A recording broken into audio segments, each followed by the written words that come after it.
Well, I want to welcome everyone back to Green Hill Church and to our weekly Journeys with Jesus. If you have joined us for the last few months, we have featured a variety of conversations about our mission. Our 5 things that we talk about: God, gather, grow, give, and grow, I think is the 5th one. And we featured a lot of conversations about kind of what we believe, what it means to be a Christian, how to know God, what are the key core doctrines of the faith. We're focusing right now on on the missions part of our mission here at Green Hill Church. And so before we talk to my guest here, just want to encourage you, if you haven't seen some of these conversations, you can go onto YouTube and Facebook and check those out. Also want to encourage you to consider your giving for end of the year for our greatest gift ever, which we're going to do on the 20th. Also for the Lottie Moon Christmas offering, where we raise money to send to fund our missionaries through the International Mission Board. All of our missionaries are fully funded. This is an opportunity for Green Hill Church, our gathering of people, to partner with thousands of churches around the country to send as many missionaries as we can to the field so that people can hear the gospel. And this is really a cool thing that we get to be a part of. And so as you're thinking about your end of year gifts, if you're thinking about Christmas, really be thinking about what you want to do for Lottie Moon Christmas offering, and also for our end of year greatest gift ever campaign. So I'm glad to have on here, Journeys with Jesus, on here, Micah Freeze, who's one of my best friends. Micah is a lot of things. He's a pastor. He's pastored several churches in Tennessee and Missouri and all of the United States. He is somewhat of a scholar, particularly on missions. You're actually studying to get your PhD in missiology, right? At Southeastern Seminary? Yep, that's right. Great school. And then you're an author. You've written some books on missions, and it's kind of your lifeblood. You also are a former missionary. You have been on the field. So Micah, thanks for joining us here at Green Hill Church. Yeah, I'm glad to be back in Wilson County virtually. I used to live in Wilson County. That's right. You're the one that actually told me when I moved to Nashville that I should live on this side of town. And that's right. Everybody moves south. Like all of the people that we know, when they come to Nashville, they all move south to Williamson County or Murfreesboro. But I'm telling you, out east is where it's at. That's exactly right. Yeah, that's what you told me. So really, you can blame Micah for me being at Green Hill Church and being in Wilson. Right. I'm sorry, Daryl. It's my fault. Yeah. I apologize. So Micah, we want to talk about missions. I think it's cool that we're here close to Christmas, and we as Southern Baptists have the Lottie Moon Christmas offering that we give to. Lottie Moon, obviously, we talked in our last Journeys with Jesus. We had Kelly King on to talk about Lottie Moon. But I do think Christmas itself has a missional focus. I think if you read Mary's prayer, for instance, after she's told by the angel that she's going to bear the Christ child, there's a global aspect to how she sees the kingdom of God and the work. So just talk about why it's important for us to turn our hearts toward the nations at this time of year. Well, I mean, I think it's important for us to turn our hearts toward the nations all year long. Yeah. But as Southern Baptists, we've always particularly set aside the month of December for a specific focus on the globe. And I think as Americans, we can have a tendency to be a little ethnocentric and sort of think that the world revolves around our little corner of the world. And because of the rise of terrorism, it has kind of at times pushed back against us loving the globe. Sort of, we want to sort of seal off our little community and sort of hibernate and run towards a sort of a protectionist worldview. And instead, I think what we've got to do is have some specific times in the year where we're reminded that, Jesus loves the little children of the world, red and yellow, black and white. We've been singing that since we were little kids. And I think we are like cars out of alignment when it comes to mission. Okay. Christians and churches are like cars out of alignment. When your car is out of alignment and you take your hand off the steering wheel, it automatically turns inward, right? And so Christians and churches are the same way. I've pastored for about 20 years now, and I've never had anyone come to me and say, Micah, we're too worried about ourselves. We need to focus more on the people who are out there, outside the walls of the church in another country. But I've had more people than I can count say, Micah, we're too focused on missions. And they'll never say we need to focus on ourselves more, but they'll say things like, we need to be more committed to discipleship, or we need more community, or we need to fellowship more, that sort of thing. And so they're what they don't realize is they're cloaking their, sort of narcissism or ethnocentrism in theological language. And instead, we need to recognize that if we're going to be effective like the Lord calls us to be, we almost have to overcorrect toward missions, because our natural inclination is always going to, without even thinking about it, turn us back inward. And so we have to intentionally overcorrect outward, or we're not even going to remain balanced. There has to be an intentional overcorrection toward missions, or we won't remain balanced. Yeah, I think that's so good, Micah. And, this year has been hard because I think because of COVID, because of just the hard year it's been, racial tension, COVID, a divisive election, and probably 12 other things we're not even thinking about. Natural, we've had tornadoes here in Tennessee, both in Chattanooga, where you are, and here in Wilson County in Nashville area where we are. Mm-hmm. We have been kind of inwardly focused, by necessity, right? Like we're trying to think in our communities, where can we go? What are the restrictions? Who's sick? Who's in the hospital with COVID and all that? We've been thinking about our presidential election and our politics, focused on our country. That I do think that maybe there's a point in which we're not thinking about the nations, but we really should be. And sometimes I think when it comes to missions too, a lot of us feel like, well, that's the pastor's job or the mission pastor to think about that. And I'm glad he is, and we're supporting that. But really, the Bible calls, every Christian to be a missionary in some way, to be active with missions in some way. So maybe explain why, how we can get our eyes back on missions, every one of us. Yeah, I think that's right, Dan. I think we do need to have, and here's the thing, anytime there is difficulty or distress of some sort, we have a tendency to sort of hunker down. And as you've described, 2020 has been full of that, with, COVID, and with, the natural disasters and the like. But that means that this year our tendency is going to be to say, hey, we've really got to focus on here. We've got to worry about here. And let's just use COVID as an example. COVID is a devastating virus that's killed 250,000 people in the US, but indiscriminately kills, you know what I mean? So we know that all of us are susceptible to it, but we do know that people who have, physical maladies are more susceptible to it. And in impoverished areas, they tend to be more susceptible to it, simply because they tend to live in tighter confined quarters and, don't have access to as good of medical care. So let's use COVID as an example. Yeah, it's been horrible in the US, but let's think about the third world, where they don't have the medical care that we have, where they tend to live closer than we do. Particularly, think about somewhere like Rio de Janeiro in Brazil, or Lagos in Nigeria, which is, Lagos is 25 million people in a very, very small, tightly confined space, with a significant number of those people living in slums. So the virus is rapidly transmitting. India, where the virus is rapidly transmitting, people are dying. And the numbers that we have from somewhere, for instance, like India, we believe are radically inhibited, because it's the third world. They just aren't tracking nearly as well as we do here in the US.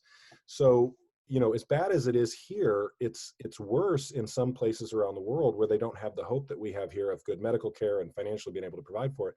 And this is where I'm going to say something that might be a little bit controversial, but I actually think the American church has a greater responsibility to the nations than other churches. Now, I don't mean that theologically somehow God expects more of the American church than he does of other churches. All believers anywhere in the world have an obligation to the nations to the degree that they're able. But the Bible does remind us that to whom much is given, much is required. And the American church has been blessed financially. And I know a lot of the people watching this are thinking, well, I'm not financially affluent, but you are compared to the globe. So my wife and I were missionaries in West Africa 20 years ago. We lived way out in the bush, and the country we lived in, the average household income was $250 per year. Now I want you to think about what would happen if you lived off of $250 per week, right? I mean, Mm, that's, that's roughly $13,000 a year. right. So imagine an environment where they're living off of that per year. Half the world lives off of $1 a day or less. Mm. So now we are affluent comparatively. We do have a higher obligation to places around the world because we've been given much. And so I would say it's important for us during this time to be reminded that we have an obligation to those. And it's doubly important in a year when our tendency is to sort of hunker down and focus on ourselves because of the trauma that we've experienced, in our own area. Yeah, I agree with that. I mean, to whom much is given, much is required. That's a biblical concept. And the fact that all of us are missionaries, all of us are called to the nations, all of us should care about reaching the nations with the gospel. Um, I do think this time has been especially hard on mission work, right? I know just talking to missionaries, we think America has been locked down hard, but honestly, a lot of our missionaries in places like Europe or other parts of the world have had a lot of severe restrictions to combat COVID, and it's really made it hard on mission work. So this year's been hard on everybody, but it seems like it's been especially hard on missionaries. A lot of them haven't been able to come home for furlough or to come see family. Well, The support drying up, the ability to have face-to-face contact with people and all that. So maybe talk about that dynamic, why they especially need our prayer and support now. yeah, and let's remember there's generally two extremes when it comes to our missionaries around the globe this year in 2020. The International Mission Board, for instance, made it possible for any missionary and their family who wanted to come home during COVID because they were restricted in their own communities, and unable to do face-to-face ministry in a lot of those communities, and because there's grave danger, and so they could come home. And so I know quite a large number of missionaries who came home, and so we probably have more missionaries at home in the U.S. from around the world than at any point in time in recent history, right? Because they're here. But here's the problem: they're not being allowed back. Many of them are not being allowed yet back into their countries, and so they may have come home thinking they'd be home for a month or two, and now they're a year, something along those lines. And so that's problematic on the one hand, and they're longing to be back serving with their communities. Some of them came home because, and I talked to multiple missionaries where this was the case, when COVID entered the community, though they were particularly careful, they were the only, for instance, the only people from outside of that community who lived in that community. And so the assumption of the community was, you're the reason COVID is here. You brought COVID to us. And so there are a number of missionaries whose lives were at risk because people were angry with them in their communities. I know of two families that I've talked to personally where that was the case for them. So you've got that on the one extreme. On the other extreme, you've got missionaries who were in lockdown, extreme lockdown. So I talked to a missionary family a while back who were in a country which had extreme lockdown, and so it was a husband, a wife, and a young child, and they had not left their apartment for months. I mean, it's a small 2-bedroom apartment, and they had not left the apartment for months, not even to go get groceries or anything, because they were in a combination of extreme lockdown and they were under suspicion from their community as the ones who brought COVID to the community. And so it was dangerous for them. And so they literally had to have friends and neighbors go get their groceries and bring it to them. And so, imagine how frustrating it has been for those of us who are Americans who are under a limited form of lockdown for a small period of time. How frustrating and isolating it has been for us. Now imagine that being multiplied when you're the only one in your community that speaks your language and you can't leave your apartment for months and months on end. Imagine, I know, Dan, you and I have talked about this. Our own kids, my kids, have been in a combination of hybrid schooling. They were 2 days a week for a while on campus, then 4 days a week on campus for a while, now 2 days a week again. And this week actually school wraps up for them, though they do have finals next week. and they've had a real struggle mentally, emotionally, and educationally. We'll now Yes. magnify that with our missionaries who are on the field, who are either homeschooling, or some of them whose kids are living in, when we lived in West Africa, we were there. We had the blessing of the government to be there and that sort of thing, but there was not good educational opportunities where we were at. Every missionary where we were at had to either homeschool their children or send their children away to a boarding school.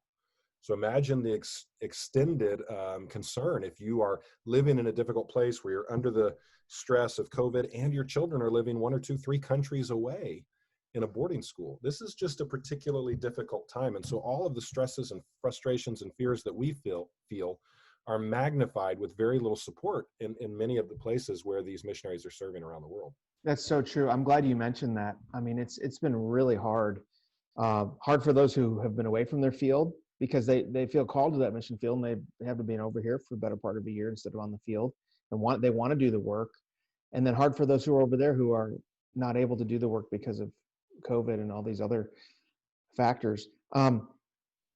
Micah, tell us how we can be, the average American Christian, how we can be continually thinking. You were a missionary on the field. Sometimes you probably feel like, does anyone remember us? Are we forgotten?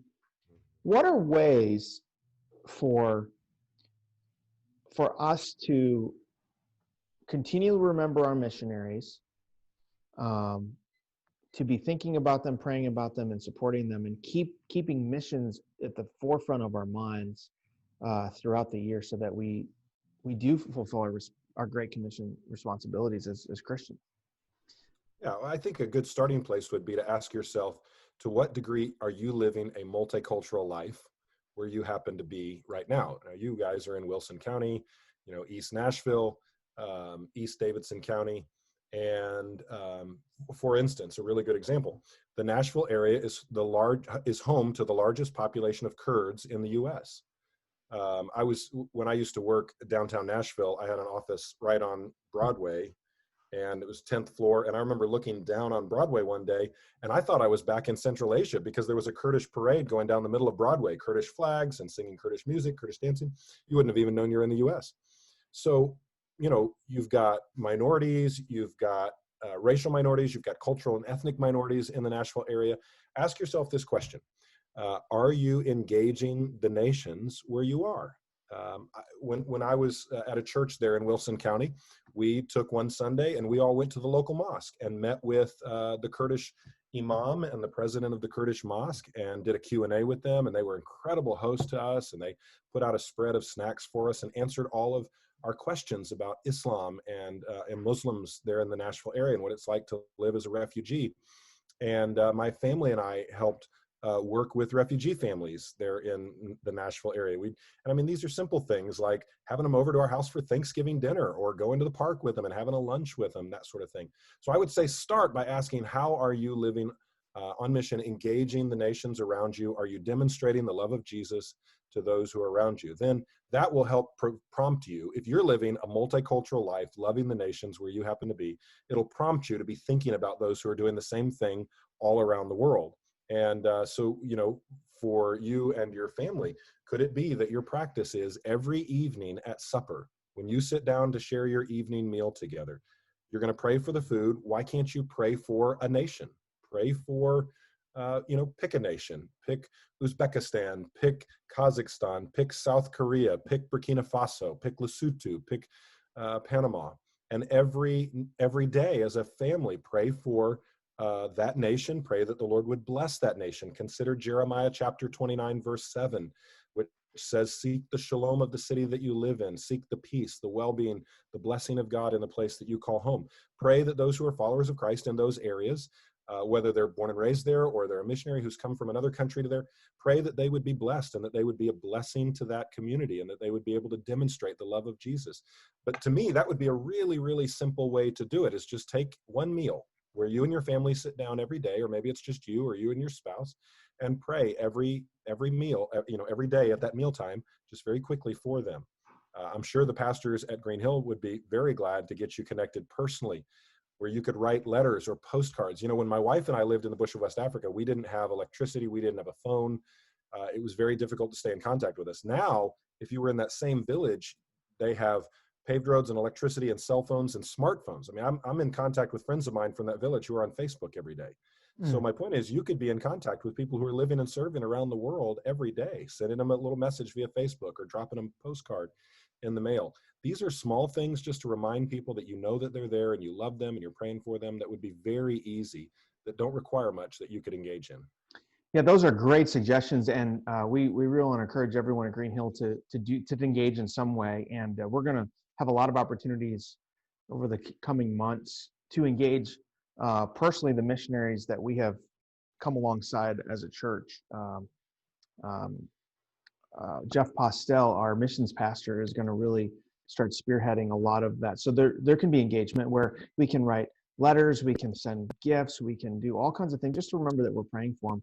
And then obviously, especially this time of year, we want to encourage missions giving so that we can continue to support the work that they're doing. Micah, thanks for joining me today. I really appreciate it, and appreciate your work and emphasis on missions, really pushing us as American Christians to really be thinking about the nations. And so I want to thank you for coming on. I want to thank everybody for watching here, Green Hill Church, Journeys with Jesus. And if you would like to engage with us, if maybe you're watching this and you'd like to know how to have a personal relationship with God through Jesus, that you can go to our website, greenhillchurch.com, and hit the connect card.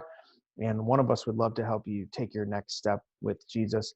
I want to remind all of you too that over the next couple of weeks, we'll be taking offering, whether you give online or whether you give at church, for our greatest gift ever, which we're going to give on the 20th, and also for the Lottie Moon Christmas offering. So I want to encourage that as well. But thank you, Micah, for joining us. I appreciate it. Yeah, man. My pleasure.